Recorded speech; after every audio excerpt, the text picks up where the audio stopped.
The US auto industry was one of the more visible victims of the global financial crisis.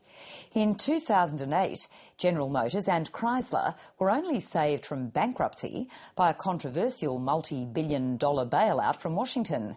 And even then, analysts were expressing doubt that the car industry would ever fully recover. But the recent public offering of new GM stock has sold higher than all expectations. A restructured workforce and the launch of an American-built electric car have also revived hope in the industrial heartland of the US economy. ABC North America correspondent Michael Brissenden reports.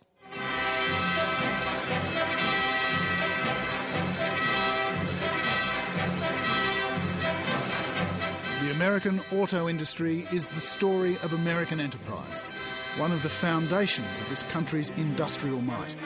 But in 2008, it was one of the more visible examples of the economic collapse. Those blue-collar jobs are really important. We can't rely on just service industry jobs. You need something that has decent pay, that those people can contribute back into the economy. You can't do that if you're just working at Starbucks or McDonald's. Last year, you might as well say the world was upside down. If you had told me that we were going to be where we're at today a year ago, I'd have thought you were probably crazy. But it's really turned itself around some, and we're very happy for that. Today, the car industry has become one of the few bright spots in what is proving to be a remarkably stubborn recession. For the President, it's also a rare, tangible example of a policy success. There were those who said it was going to be too difficult, or that it was bad politics, or it was throwing good money after bad. You remember the voices arguing for us to do nothing. They were pretty loud, suggesting we should just step back and watch an entire sector of our economy fall apart. But we knew that the auto industry was not built, and this country was not built by doing the easy thing. So here's the lesson. Don't bet against America. Don't bet against the American auto industry. Don't bet against American ingenuity. Don't bet against the American worker. Don't bet against us. How was Thanksgiving, all right? We had a bad one, yeah. Me neither. In this instance, the American auto worker was saved by the American taxpayer with a politically contentious $85 billion industry bailout. My grandfather was the first one to hire in, and then my father and I followed in their footsteps, and he's followed in mine, I guess, and we're pretty proud of that. It's a decent living, and that's what we do. Mike Green's family has produced 4 generations of auto workers, and there are plenty of other families like his. But he, for one, thinks the death of the car industry would have been a blow to the whole nation. If GM would have went down, and I don't think the part that people understand is the manufacturing job supports between 7 and 10 people within the community. If GM would have went down, more likely it definitely took Chrysler and probably Ford with it.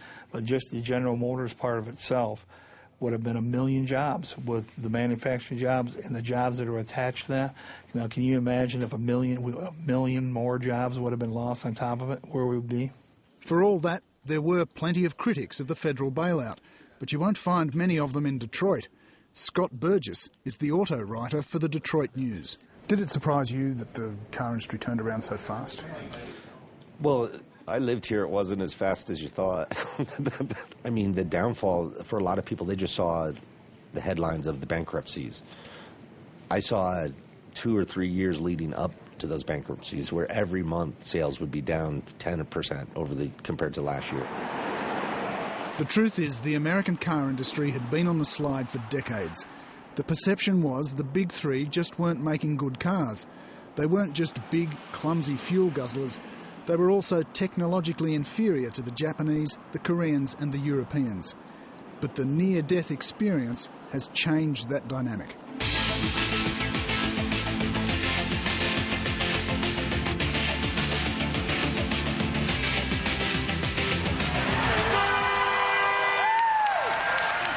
The mood at the launch of the Volt, the most sophisticated, almost totally electric car designed and built in the US, was confident.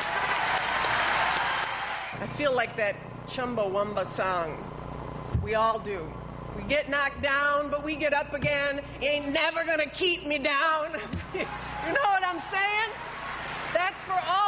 It's for General Motors. It's for the UAW. It's for the state of Michigan. It's for the city of Detroit. It's great for America. It's a confidence reflected in the higher-than-expected price of $33 paid for stock in the recent initial public offering of new GM shares. A year ago, auditors reported they had substantial doubt about GM's viability, and GM shares then were worth just over $1.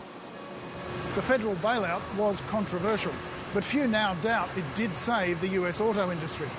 For decades, the car industry has been a reflection of both the good and the bad in the US economy. The question now is, does this symbolise a wider recovery? We've got 5 on our list right now, which means, as soon as those vehicles come in, those first 5 will be, the first 5 in line, so to speak. At small dealerships like this, advance orders have been strong. Still, few industry observers believe the Volt will be anything more than a niche part of the market at this stage. Dealers like Paul Zimmerman say the improved stock line is good, but the one thing that is really turning around business is access to credit. So more folks that were deterred to buy, maybe 12 months ago, 15 months ago, 20 months ago, are now back in trying to get into a lease vehicle. And then those folks that have been through some bumps in the road, whether it be a mortgage or that type of thing where it's dinged their credit score a little bit, are more easily able to access financing now, which is the biggest thing when it comes to buying a car. And industry analysts say the car market is still a good indicator of the overall state of the economy. It speaks well to the recovery. What we're seeing is that the car market has gotten as bad as it's going to get. Nobody's forecasting instantaneous returns to the way it was 5 years ago. That was a time when people were just gobbling up SUVs. But the stability in the market is much more important than the actual year-over-year growth.